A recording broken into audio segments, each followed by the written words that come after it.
people who cannot be here who made also correct decisions. Okay. You couldn't make a wrong decision whether you're here or not. God gave us free will, and hopefully the gumption we need to make the right decisions. And there might be people out there that would like to see this sermon today or message or whatever. I think everything's a sermon. I mean, 2 Sunday schools is a sermon, and Bible study's a sermon, you're praying, it's a sermon, whatever. So she's videotaping that, which we can send to people who have access to computers or little phones, you know. So she gave me a topic to talk about, and I looked in the Bible, and I thought, what better route to take than King David? And I've never noticed this before. Everybody knows that 23rd Psalm. That's, I think, the second most important chapter or verses in the Bible. Of course, John 3:16 is the most well known throughout the world.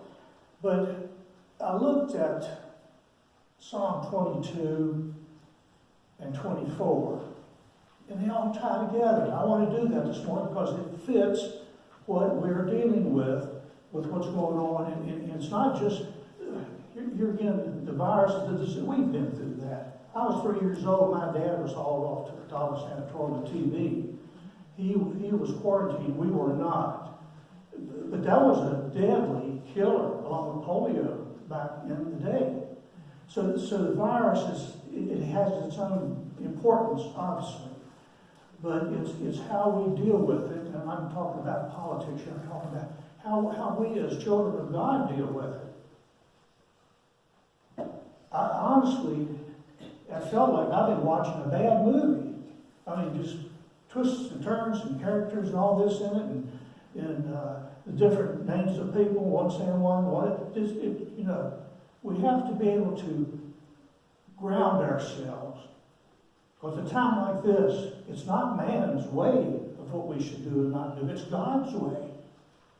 And we know that. We've been versed in that. We've been experiencing that in our Sunday school classes, and our preaching, and our presence, our fellowship. We talk to people, and people called us.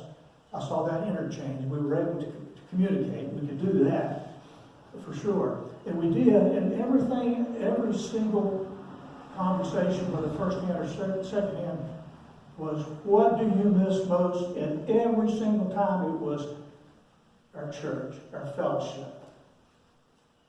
And I thought that was special, because when we arrived here, almost a year ago, this drew us to this church, and I've shared that before. Just the love you feel here, no judgment of anybody. You are who you are, and you're accepted. We're all different in some ways, starting with our DNA. So we're going to this morning look at this in a way that what really happened here. Briefly, why did it happen? Why did it happen? I don't know. I cannot give you the answer this morning as to why this happened. There's been many experiences, just us individually, within our family. We lost loved ones. We've had financial problems at times. We've had all you just name it, and we've experienced it. God allows those things. God's in charge. Psalm 103, verse 19, tells you that God is in. Well, let's just read it. Psalm 103.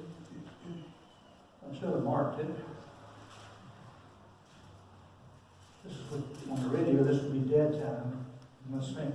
Okay, Psalm 103, verse 19. The Lord has established his throne in heaven, and his kingdom rules over all.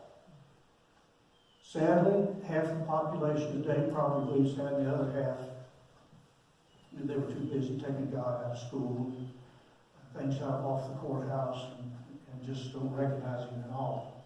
That's not our problem issue. We're sad about that for them. So, what do we do now? How can we go forward? This is where I think these three chapters in Psalms is going to really help us. That we can see what David went through, how he handled it, and then what the after effect would be, and most especially what's in the middle, the 23rd Psalm, which I came to know it even better. I can read, I've been in the ministry a long time, in one of my several careers that I thought. And I can read a scripture that I haven't read recently, or maybe I have, and then something new speaks to me. Y'all have had that, I know. That's not a rare thing, just to me alone. But when we look at what do we do, and I think what we've done today, we have not rebelled. We're not rebels here today. We're children of God who said, we understand man's way in reacting on things like this. But this is Shiloh Church. This is a church that's been here a long time, and hopefully a long time going forward. That we need to be here. And this is here again, this is a special time in this church. And I would just interrupt myself right now and say thanks to Pam and Frank. We recognize that there are different people here that do different things in the church. Treasurers in Sunday school and teach but when the rubber meets the road, Tina and I do. We look at Frank and Pam as the leaders, because most of us don't want to be the leaders. We want to be we don't want to be the pitchers. We want to be the catchers. So we thank them for breaking through so we can have this moment today. Now let's take a look in Scripture about what David's issue was. First of all, King David, he had some issues. We need not go into his past, because I don't want things to be depressing this morning. But he had a lot of issues. He had a lot of trouble. Yet God said, "David's a man after my heart." I think He could say that to us today, because we're forgiven, we're blessed, and He's paid the penalty for all of that. David starts out in chapter 22 of Psalms. David starts out in the beginning. It's 31 verses. 31 verses. Oddly enough, it's 31 verses in Proverbs.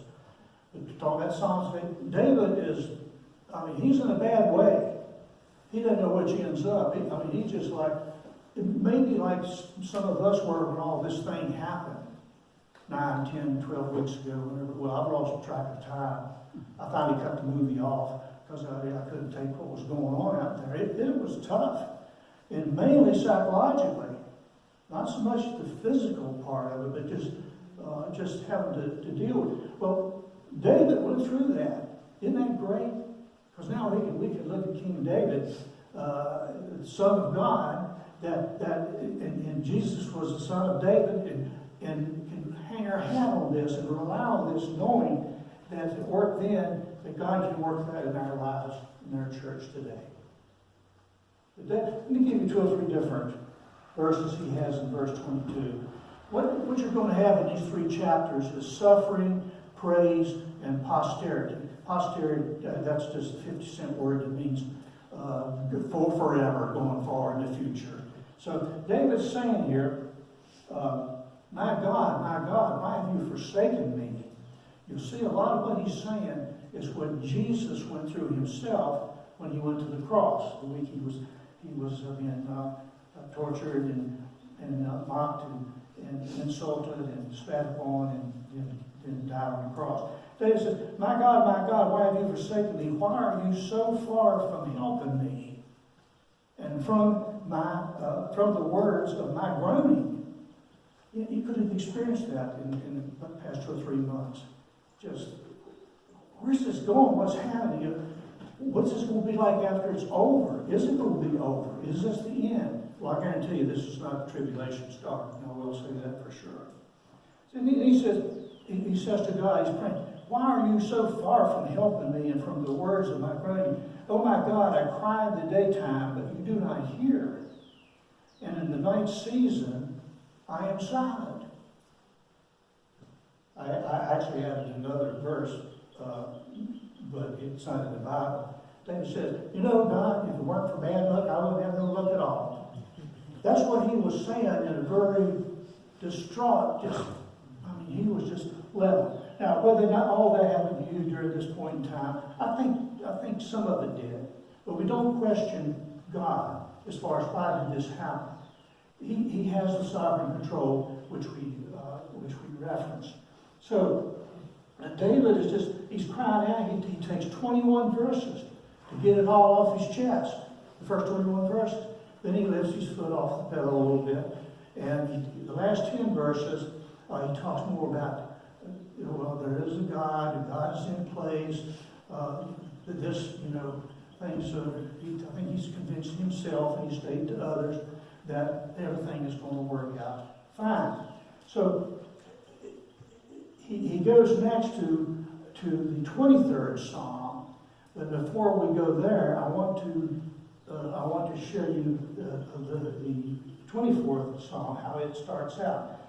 In the 24th Psalm, it's David is saying, the earth is the Lord's, and His fullness thereof. That means all of it, the child, the dog, and everything else. Sometimes we feel distance from, the Northern Virginia area and the coast area. We feel distance. Isn't that great to feel distance from that? Absolutely. So everything is the Lord's, and He's going to be this way. That's where the posterity comes in, forever and ever. So it goes forward. So David, let's go back to David's problems and try to solve those. Maybe these will touch you right now. The Lord is my shepherd; I shall not want. Here against King James on our mind. Yeah, mercy. The Lord is my shepherd; I shall not want. In King James Version, it sounds like, I don't want him? No, it doesn't mean that. The Lord is my shepherd. I have no other I want. I have no reason to think I'll ever have lack of anything, because the Lord is my shepherd. This is symbolism throughout the Bible. We are children of God, but we are a flock. We are the sheep. Jesus is the shepherd. That's because that was very typical of agriculture back in biblical times. And so this is why we look at it, that Lord is our Lord God. He's also looked at as the shepherd to take care of us. That's what we've needed in the past few days and few weeks as we've dealt with this thing. The Lord is my shepherd, I shall not want. So there we start right at the very beginning. We've got the only person, the only true God that's ever existed, ever will exist, saying, I got your back. I got everything for you, children of God, the family of God. So the Lord is my shepherd, I shall not want. He makes me to lie down in green pastures. He leads me beside still waters. He restores my soul. He leads me in a path of righteousness for His name's sake. You look at that, and that's a comforting thing. Remember, as a child, did you ever lay in the green grass or the straw or something like that? That's to tell us that this is the kind of life we can have. I honestly think prior to this announcement of this thing that happened out of China, and it's been going on ever since, prior to that, for us in our household, I honestly believe that we were in the green pastures and we were beside the still waters, and we knew that our souls were restored and we were right with God. And the economy was booming. It seemed like the best days of our lives. It was really great. Maybe you agree with that. You can picture it. And the church was just the icing on the cake. But we had all that going for us. I was thinking when I was working in my mind what I was going to say, that we were really having a lot of fun. And I know, Clay, you know that song, a country song, you can't have too much fun. We might have had too much fun. God says, whoa, over here. We need to, slow down.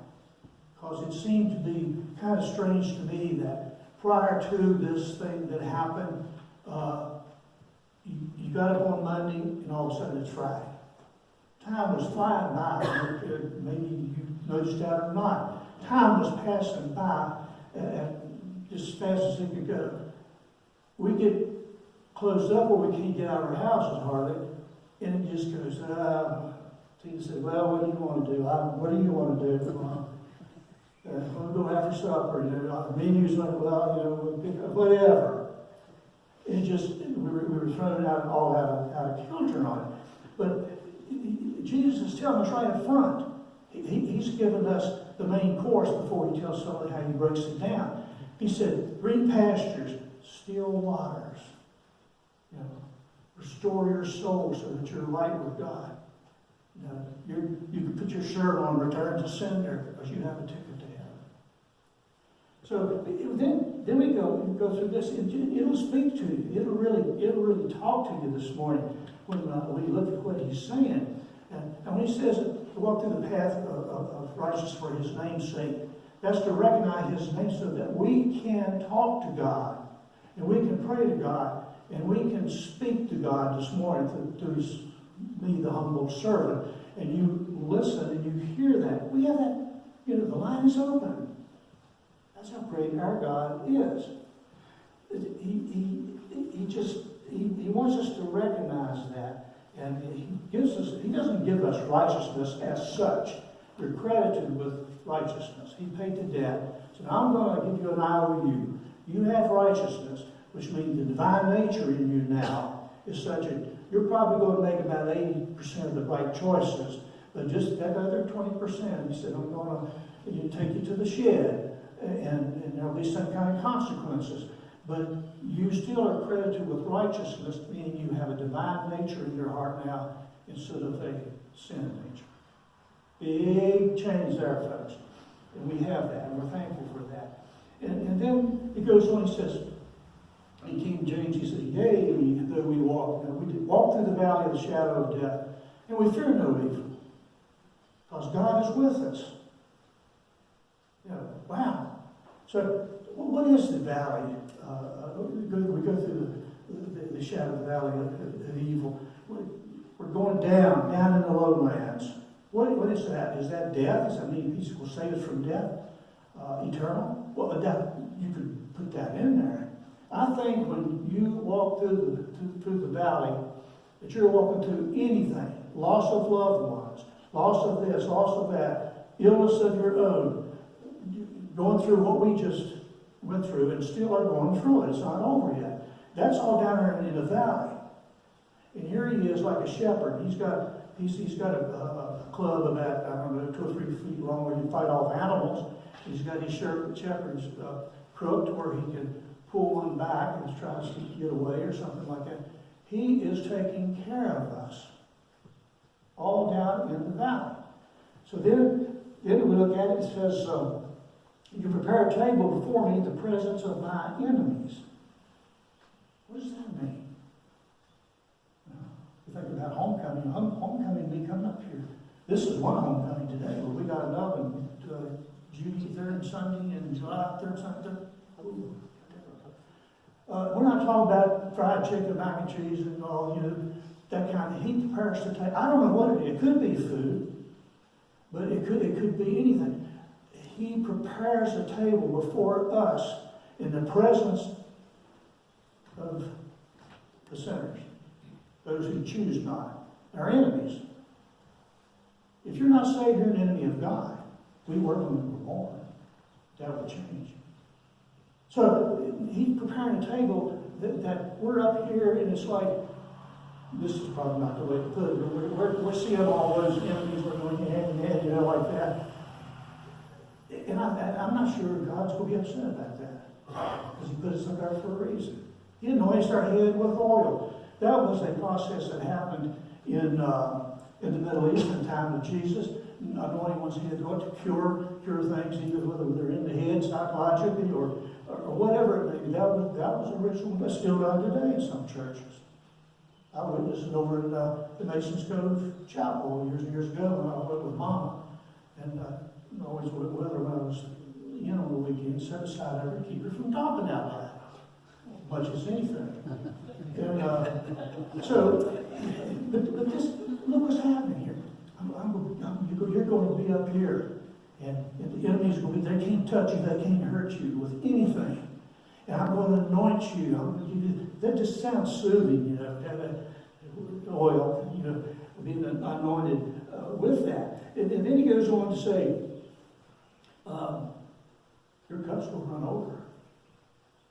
Well, that sounds good, because I thought prior to all this happening, our cup was really running over. You know, a lot of you could say that, and accurately so. My cup runneth over. You go into Matthew, it talks about in the container all the blessings you're going to put it down. You're going, and you just don't put it in there. You know, whenever I get one of those big things of oatmeal, put it in the canister. If you just pour it down, you can't get it all in there because it puffs up. But in Matthew it says you're going to be blessed with all those blessings poured in, and then you go press it down. You know how you get that? You know, I sanitize my hands before I do that. You press all that oatmeal down, blessings down in there, and more. Then you're using them out. More. You know, that's what that says right there. My cup runs over. Then the blessed words of surely mercy and grace are going to follow you and be with you. How long? Forever. As long as east is from west. It doesn't have an end. On into heaven. We are blessed. We will bless. And then we will dwell in the house of the Lord forever and ever. We'll be there with people we know. Some people will be there that we say, I didn't know they would be here. But that's going to be great. Because everybody said, well, what about you too? But we're going to be in that kingdom. Half the population in America, it's probably higher, do not even believe in eternity. A lot of people say, well, what happens? Why are you on this earth? They go, I don't know, you can live and have a good time and have too much fun and whatever. Then you die. You know. Others say, well, I don't really know, but I'm going to do all I can to try to figure out something, maybe to do something and be great in something and do it my way. And then the third one, if you're asked this morning, why are you here? Is that I'm here to serve the living God. Well, what does that mean? It means a whole lot. And nothing's too small, nothing's too big in that. So, David, the 23rd Psalm, I repeat it every day, sometimes at night, a lot. I wake up and I repeat that. And it's soothing, it's comforting. And it's become, I believe, my favorite. I think all scriptures are special. And all verses are special. I really love that. So then what happens? David's he was all bent out of shape, and now all of a sudden, wow. Wow, that's really great.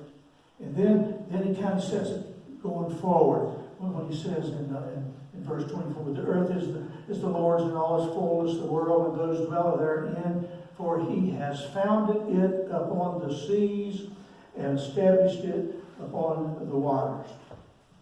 And he goes on there for 10 verses in that. And the 10th verse says, who is the King of glory? The Lord of hosts. He is the King of glory. Now, what I wanted to do this morning, and I preach from the heart, you probably, I laugh at myself and get you to laugh a couple of times along the way. I can't resist this. I'll hear from them about this when I get home. You remember, it was in February, it was when I judged the time you were gone, and Peggy, the only one I couldn't say no to, I spoke, and I talked about forgiveness and how these little things in life, Some of you may know where I'm going. You know, I said that it's not up for debate or argument or to get out of sorts with one another about whether the toilet paper goes over the top or the bottom. Y'all remember that? Some of you might not have. You're looking at a prophet, because within 3 weeks, they were fighting in the aisles of Walmart. You couldn't get in the door. Didn't matter where it came over the top, the bottom, out of the napkin bag, out of a roll of towels, out of, well, better quit. It was weird. I hope that you can feel the hope that is there. We will get through this. I understand the rules and regulations, but when all is said and done, it's what do you think inside? Who do you try to please every day? God. You try to please God, not anybody else. You do that, and you'll most likely please everybody else. So have that hope and expectations of things that you cannot visually see, nor touch, nor taste, nor hear, but you know it's there. And may this church continue to be the kind of church it is. It's special. There's not many of you left. Many of us left. That have churches like this. I wish we had them all over the nation. I really do. I appreciate your giving me the opportunity this morning to just share my heart, because I like to do that. I love you all, and just looking forward to this trend that we've now started, that we choose to do it God's way. And if we obey God, we'll just get the consequences